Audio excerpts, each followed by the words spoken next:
He's really difficult in interviews. We know each other. Yeah. Right. Right, I was going to say. He's really difficult, just all round. I really want to start with congrats on the movie. I watched it yesterday. I thought Ellen did such a great job, and Kate might have a career after this. She'll land on her feet. She'll get another role. We're hopeful for her. We are. Yeah. Yeah, she's okay.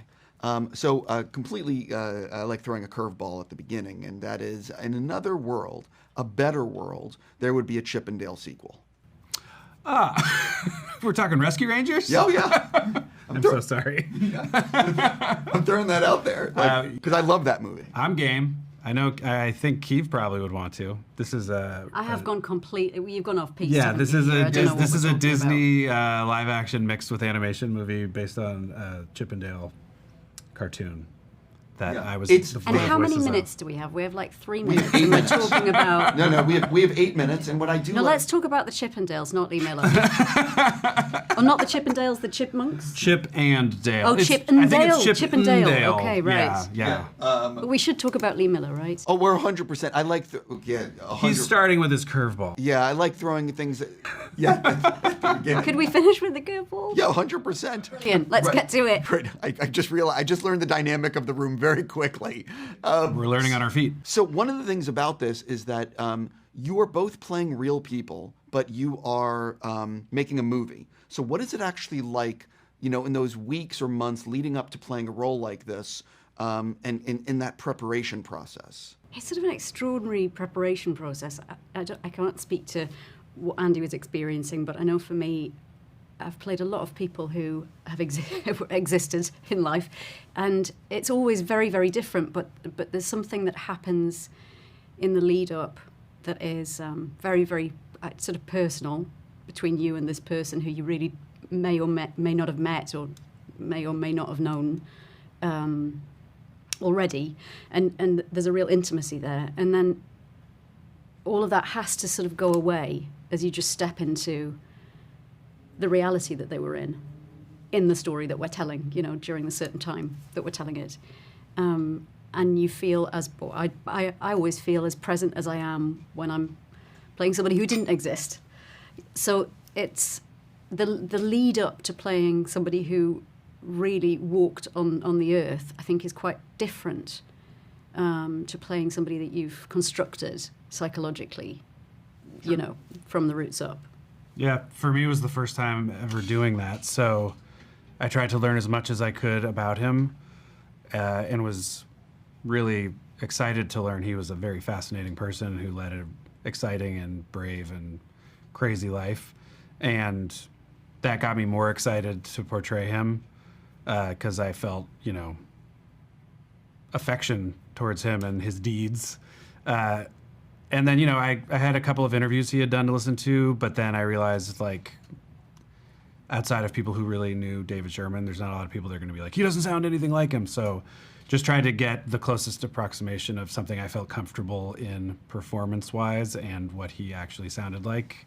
And from there, you make it, you have to try and make it something you connect with personally so that when you're acting it feels natural and real and you react and all that stuff.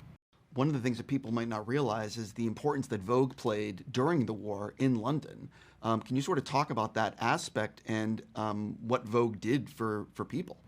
Yeah, so the character that I play, Audrey Withers, was a really unlikely candidate for editor of Vogue during the Second World War, or perhaps very likely during the Second World War, but in no other time, only that because she was quite austere and very, very, very warm and practical and cared very much about the war effort, and so really harnessed Vogue as a publication toward doing everything they could to contribute to that, to the point where she recycled all of the Vogue copies between, one year and another in order to get paper for the war effort. She was an interesting character because she was a staunch socialist in a very conservative fashion world, yet seemed to sort of really embrace everybody and wanted very much for Lee to have the opportunity as a war correspondent and a brilliant writer and journalist to share her experience with the world, and that there were so many hurdles in order to do that. And then when she did, with Andy's character, finally take these images of I mean, we're indebted to them for having documented what they documented. My character Audrey was unable then to share them with the world because of the British government's thoughts about how low the morale was, you know, amongst the citizens at the time, and them not being able to take any more tragedy. It's just such an important... We both played such wonderful people, and it's such an important story, and it's wonderful to shed light on... We are playing real people, but it's wonderful to shed light on sort of lesser-known real people, I suppose. Yeah. You know. I definitely have to touch on, you've done a lot of work in your career, but I don't think you maybe have done anything as serious when you are doing the train sequence, the concentration camp sequence, and then finally showing the emotion of what this is doing to you. And so talk a little bit about filming those sequences and the importance you placed on yourself when you are dealing with such important subject matter. Yeah, that's 100% accurate. It was by far the heaviest material I've ever sort of done. I think, you know, I have personal connection to some of that stuff with my own family, so that helped. But really, it was about putting my trust in Ellen and with Kate. And I will say Kate really helped me through a lot of it and really just told me to get out of my head and just experience it and let myself go there. And she was very sweet and kept telling me I could do it, you know? I think you come from the comedic side of things.